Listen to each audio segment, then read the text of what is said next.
Sektor transportasi paling terdepan terhempas COVID-19. Duo PSBB dan larangan mudik dipahami sebagai langkah memutus penyebaran virus. Guna menekan kerugian terlalu dalam, percepatan alih fungsi angkutan penumpang menjadi angkutan barang bisa menahan kerugian.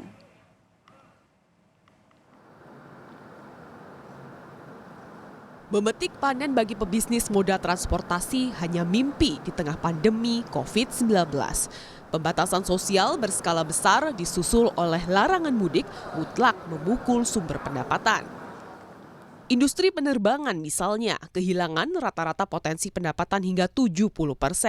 Kemudian okupansi kereta PT KAI hanya tersisa 10 hingga 16% selama pertengahan Maret hingga April 2020.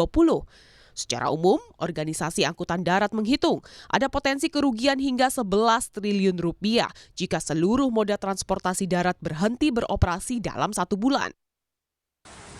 Organda memahami berbagai cara dilakukan guna mengatasi COVID-19. Namun, konsekuensi bagi jalannya usaha serta pekerja harus diperhitungkan. Relaksasi pembayaran kredit usaha serta bantuan bagi pekerja transportasi dapat meringankan beban di tengah corona. Kalaupun toh sekarang begitu banyak tenaga kerja yang dirumahkan akibat posisi yang tidak beroperasi, tentunya sangat banyak.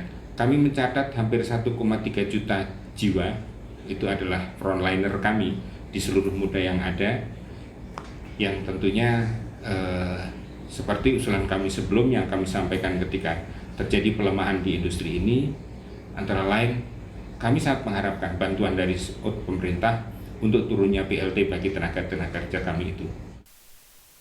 Guna menekan kerugian terlalu dalam, semestinya alih fungsi moda transportasi dimaksimalkan dari angkutan penumpang menjadi angkutan barang. Dengan demikian, distribusi logistik lebih efektif dan efisien.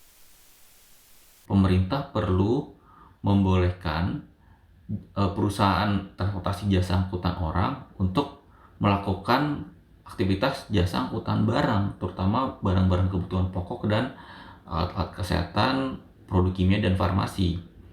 Nah, dengan adanya tambahan pemain baru di sektor transportasi jasa angkutan barang, tentu persaingan usahanya relatif lebih sehat. Sehingga biaya transportasi kebutuhan pokok, alat kesehatan, produk kimia, dan farmasi relatif lebih kompetitif. Sebelumnya, Kementerian Perhubungan menegaskan larangan mudik diberlakukan untuk memutus rantai penyebaran COVID-19. Di saat yang sama, kepentingan konsumen tidak boleh diabaikan.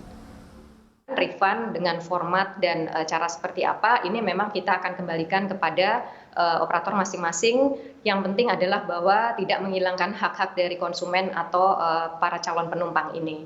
Kembali lagi bahwa ini adalah situasi yang memang tidak bisa kita hindari ya, dengan tujuan untuk memutus mata rantai penularan, sehingga ini hal-hal seperti ini memang mau tidak mau harus dilakukan. Barikade pencegahan penyebaran COVID-19 terus dipertebal. Meski demikian, langkah mitigasi ini akan sia-sia jika tidak ada kepatuhan. Kebijakan juga harus dibarengi pemeriksaan spesimen secara massal agar badai COVID-19 cepat dilalui. Tim Liputan Kompas TV.